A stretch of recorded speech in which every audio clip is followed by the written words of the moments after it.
orange or gray cannula, because the infusion rate is 240 mils with 14 and 180 mil with 16 gauge cannula. Anything less than that, the flow is not good.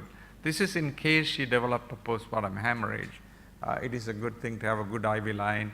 Take some blood for group and save in case she has to go to the theater for C-section, especially with mid-cavity, and the consent form. Proper positioning, especially with chelans, and I will show you the positioning. And do not underestimate blood loss. Sometimes they lose from the top as well as from vaginal tears, and we should be able to do that. And do not hesitate to abandon if it is a difficult instrumental delivery, ask for assistance, and also if she is bleeding to give blood or antibiotics. So forceps, this is the same thing as a list. Fetal head, 1/5 or less, no excessive molding, adequate experienced obstetrician. When in doubt, trial in the theater, and intention is not to complete the delivery anyhow, but to abandon if there is any resistance. The worst thing is actually keep on pulling because a lot of people are watching and you want to accomplish the delivery. And with moderate traction, 3 contractions, she is pushing and you try and it is not coming down, then it is time to abandon. Pudendal block can be given by needle. There are some special guns now which sprays the local anesthetic around, and you can feel for the ischial spines and then give it medially so that where the pudendal block or the nerve comes round. Now the pelvic size is very easy. This is actually a gynecoid pelvis. So when you feel, if you feel you can't feel the spine incurving and you find it difficult to feel the spine and the sacrospinous ligament is more than 2 finger breadths, then usually this is the curve. And if you put the finger underneath the pubic arch, if there is more space. If it is more of an android pelvis, you will feel that because it will be more narrow here. This is actually like an anthropoid pelvis, and you should be able to see. If it is a persistent OP and if the side walls are narrow, then that will be a problem. Now, we must be able to familiarize ourselves with the suture lines and the fontanelles, and the best way to identify these, and this is just a figure about how the fetal head slumply fits into the, and you can see the spine. If the head is just 1/5 palpable there, it will be below the spines.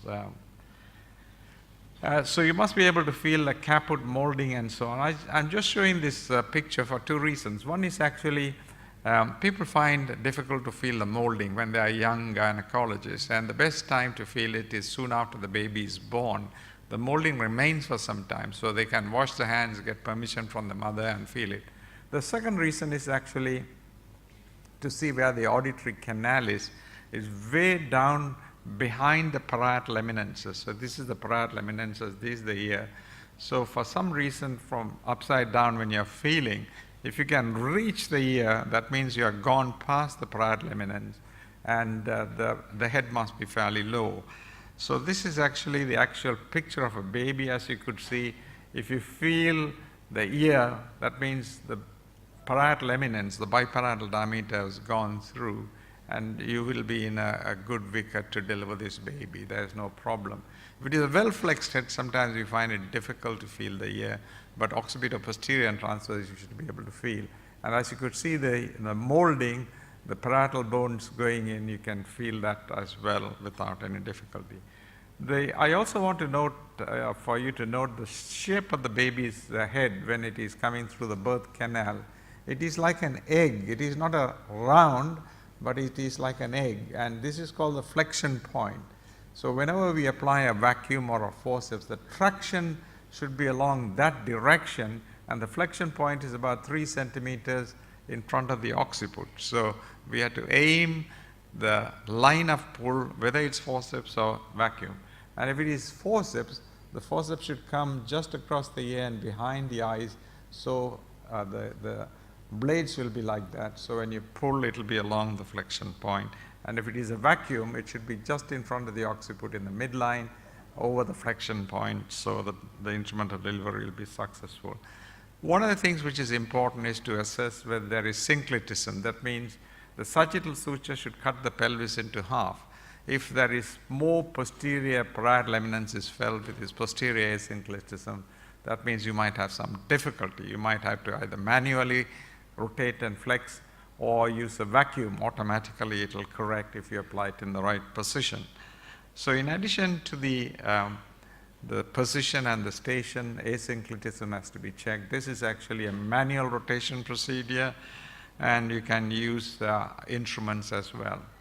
Now, when we apply the forceps, that is where it should really go, and the sagittal suture should cut the shank perpendicularly.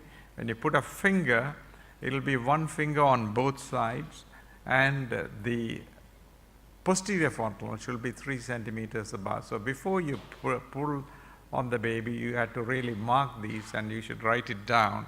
And this is called the bimalar bitemporal application, and that is a direct traction with the Neville Barnes forceps. So application of both blades should sit horizontally. If one blade is oblique, so one is sitting horizontally, one is going obliquely, then it has gone across the eye or something. There must be some asynclitism or malposition. And forceful application, if you try to push, sometimes you can lock it easily, but it can cause vaginal tears, so you should be very careful not to push too much. And also it can impinge on the shoulder and cause phrenic or brachial plexus palsy. And forceful locking, if you try to force it, then it might cause fracture of the skull and so on. Now, in a Keelan's forceps, the best thing is to keep the buttocks outside the couch, because in a direct application of the Keelan's blade, the blade will be coming like this. So that is very useful to know that we have to have the lithotomy.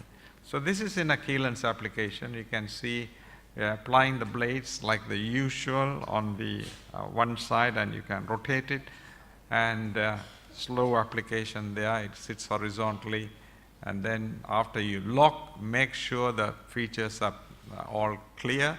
That means the sagittal suture is cutting out the rotation at the shank, 1 finger breadth on both sides, and the occiput is 3 centimeters above. If the occiput is very high, you unlock the blades, take the blades higher up, and lock it again and bring it down, and the flexion point will be in right. So after that, you can start pulling. Now, if there's an impression on the face, that is not a bad application. That's a correct application.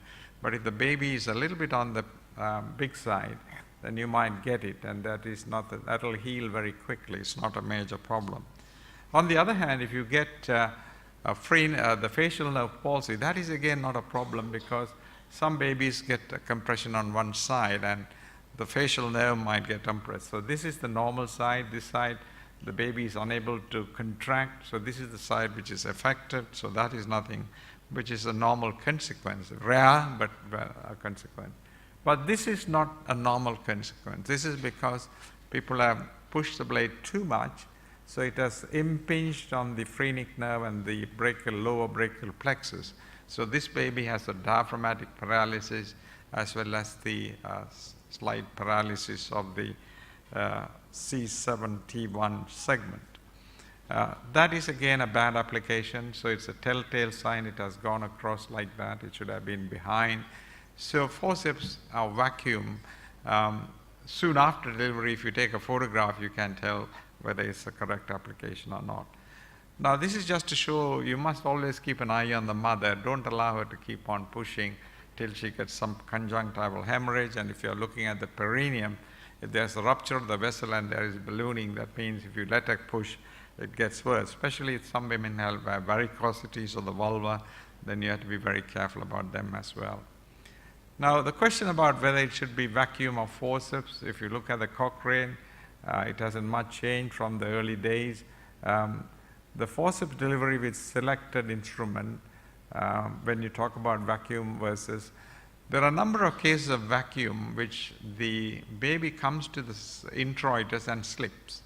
Now, there are 3 reasons for slipping. One is actually occiputs, acts like a door stopper, and comes behind the symphysis pubis and doesn't allow, so you have to push the caput down a little bit while you're applying the traction. Second is the scalp starts coming, and you think the baby is coming out, and you keep on pulling a little bit more, and it gives way. So you have to be patient if you have pulled it too much. The third is actually the traction has to be always down till the biparietal eminence comes out, because if you pull it a little bit upwards before the biparietal eminence comes, before the pubic arch, then it'll slip. So interestingly, although they have more failed vacuum deliveries, the cesarean section is low compared to a forceps because it is completed, the vacuum is completed by the forceps delivery, the slip vacuum. So this is the principle we are talking about when you're talking about the flexion point. You pull down and make sure that the head comes down. And that'll be, if it is slightly deflexed, then it'll have a larger diameter, 11.5. So talking about vacuum, if you apply, this is actually close to the anterior fontanelle. That's not the right application. That is paramedian deflexing application.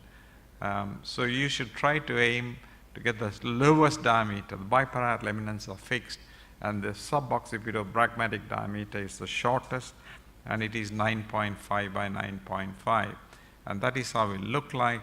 And in the actual baby, as you could see, the baby's egg-shaped skull, you apply there and pull through the flexion point, it'll come through. So that is in a diagrammatic fashion. That's the occiput. That's the flexion point. So you will apply there. If you look at the anterior fontanelle and the posterior fontanelle, then it'll be 3 centimeters below the anterior fontanelle. So this is flexing median, this is flexing paramedian, this is deflexing median, deflexing paramedian.